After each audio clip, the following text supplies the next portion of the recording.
Ladies and gentlemen, please welcome to the stage, Mr. Steve Coogan.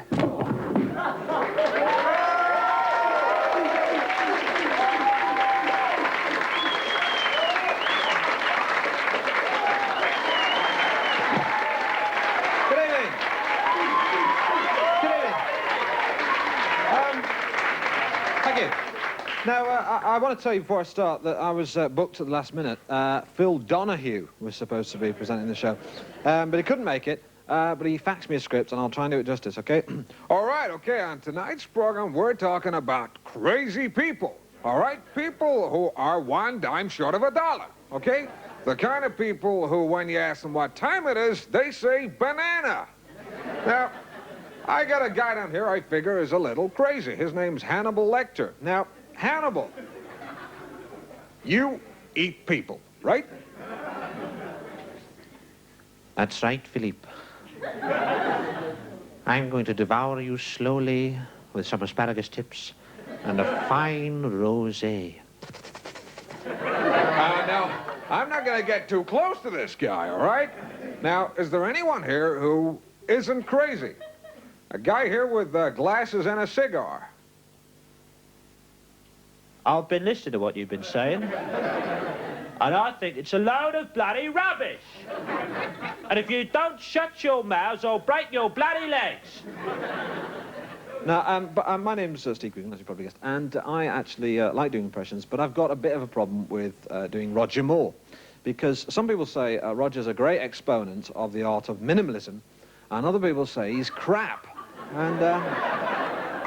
And it's not like, you see, Sean Connery doesn't have that problem, because Sean Connery, you see, has laid the ghost of Bond to rest. He can come on screen and he could read a shopping list, you know. 1 packet of cornflakes. A jar of coffee. Decaf. A packet of wine gums. But Roger Moore can't do that. He said, I think if Roger Moore wanted to become as good an actor as Sean Connery, he would have to get acting lessons from a method actor, maybe someone like Al Pacino, right? So he'd sort of say, okay, Roger, what I want you to do is, I want you to come and I want to say, you goddamn scum-sucking asshole, I'm going to rip your head up, get down your goddamn neck, okay? You got that, Roger? But Al, it just says hello in the script. Okay, now, come on. Hey, Roger, now. Come on. Come on, Roger, give it your best shot. Okay.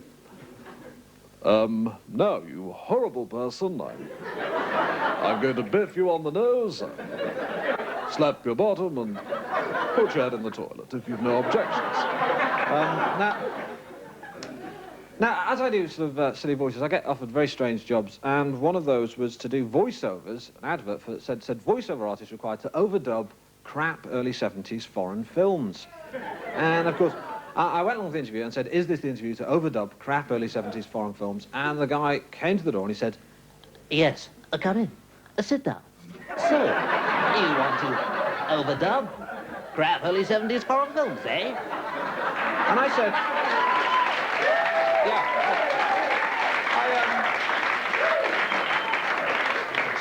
So, you know, I gave him a quick round of applause and I said, do you think I'm cut out for the job? And he said, No, you've got it all wrong.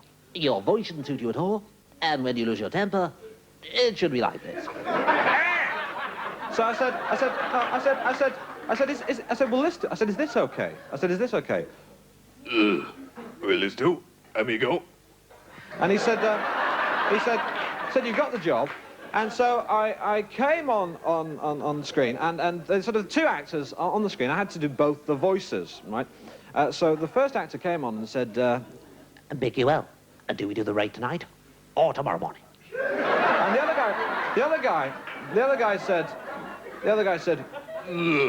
I've told you, time and time again. And again. And again. And again. But we didn't have a script, and we had to make it up as we went along, you know. And so, you know, we just have to make it up. They sort of go, It's raining out. These pants are a bit tight.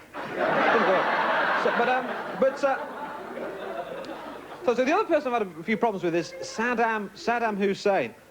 You know, that sort of says things like, we will tear your houses to the ground, we will devour you. I think he speaks like that, you know, he might sort of say, "We'll tear your house to the ground." I've never heard him speak, but I think he probably speaks like that.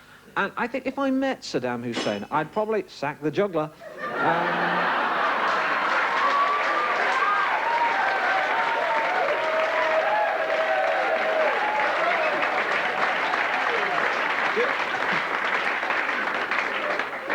I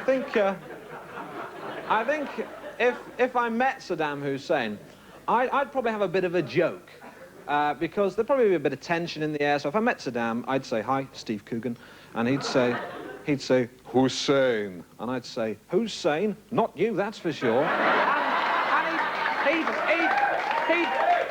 and he'd probably have a right laugh at that, and he'd probably slap me on the back and say, "Steve, you're my kind of guy. Grab a beer. Hey, and while you're about it, why not slip these electrodes onto your testicles?" That's all from me. You've been a great audience. Thanks a lot.